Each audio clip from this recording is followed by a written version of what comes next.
et prendre la dimension aussi de ce que c'est qu'une commune de presque 10 000 habitants, y compris en termes d'équipement et de foncier. Donc c'est vraiment aujourd'hui le moment de s'en emparer. C'est vrai que c'est un moment de transition et on verra dans quelques années comment aussi, et je l'espère. Moi, je suis plutôt généralement pour les réflexions collectives, mais je trouve que là on n'est effectivement pas suffisamment prêt pour que les intérêts de la commune soient pris en compte dans le cadre d'un plan d'urbanisme intercommunal. On a quand même du travail sur un projet communautaire d'aménagement à faire avant.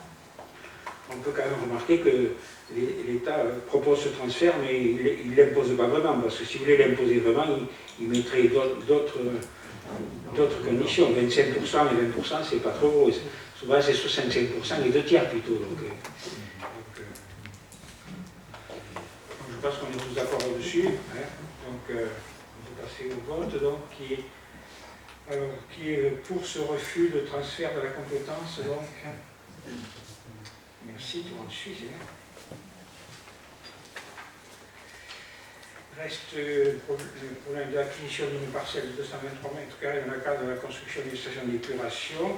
Alors l'historique donc de ça, pour la construction de la nouvelle station d'épuration qui va se situer à côté de la précédente, mais en raison de la zone inondable, donc il faut un terrain donc un peu plus grand, donc pour ça donc Patrick Disseignant qui avait pris ça en main avait négocié avec la famille Mirani pour acquérir donc un terrain qui servait donc, pour cette installation de la station d'épuration. Donc il y avait un premier terrain qui avait été proposé avec un prix de 15 000 €. Ensuite, le maître d'œuvre s'est rendu compte qu'il ne convenait pas exactement, donc on a transformé en gros un rectangle en un trapèze. Et pour que le prix reste le même, avait calculé, n'est-ce pas, M. Gallet, avait calculé de façon que la surface reste la même. Et quand on était sur le terrain, on s'est rendu compte à M. Mirani qu'on lui laissait un triangle qui était inexploitable, puisqu'il ne pouvait pas aller chez nous. Et donc, on s'est entendu avec lui pour effectivement prendre en plus ce triangle, donc qui fait 223 mètres carrés.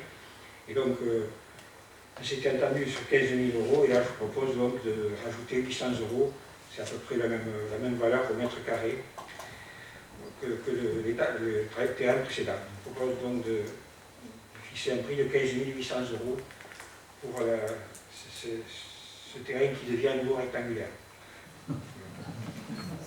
Faire un bon exercice pour de Y a-t-il des questions? Non? Des questions? Oui. Juste là. Comment ça se fait? En matière d'intercommunalité aussi, on peut se poser la question de savoir pourquoi c'est la commune qui achète un terrain, pourquoi c'est une interco qui construit dessus. Donc la logique là, je sais, venez au conseil communautaire poser des questions. C'est pas nouveau, vous savez, c'est pas nouveau. Je sais que c'est pas nouveau et je sais que c'est pas normal.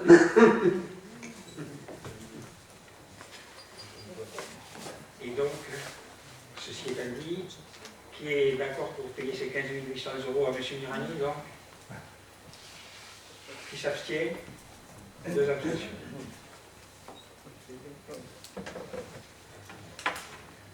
Alors, nous sommes revenus dans 2 questions diverses.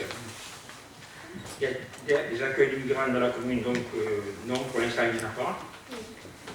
Quand pensez-vous réunir la commission handicap? Écoutez, je ne vais pas vous répondre incessamment sous peu, mais effectivement, elle n'est pas encore réunie. Vous avez déjà été remarqué, vous l'avez remarqué. Ça, je l'avais remarqué. Donc, je ne peux pas vous fixer de date, en plus. Martine Azema est absente aujourd'hui, donc on fera part dès qu'on sera fixé bien sûr, on vous préviendra. Bien, le prochain conseil municipal le 14 octobre. Bonne soirée.